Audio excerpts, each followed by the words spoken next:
Bu yerda bolalar damovatdi. Mana uyimiz.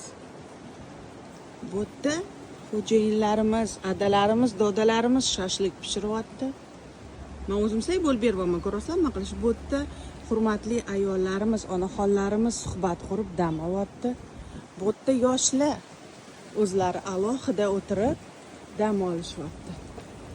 Bu yerda hamma birgalikda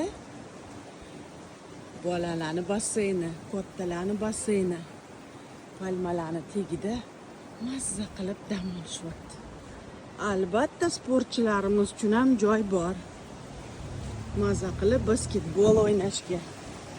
Va shu yo'l bilan oilaviy hamma mana Sariqdo'l birinchi liniya dengizga borasizlar.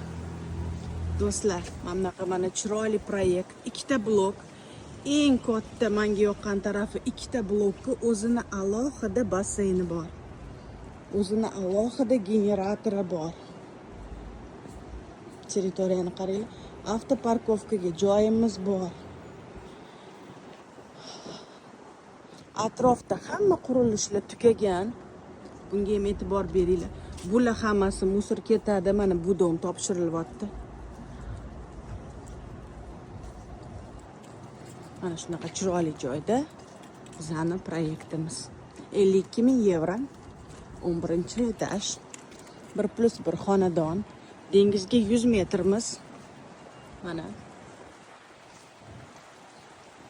100 metr. Mana shu Sariqdo'l birinchi liniya. O'zingizlar kelib o'lchasanglar ham bo'ladi. Birgalikda o'lchaymiz.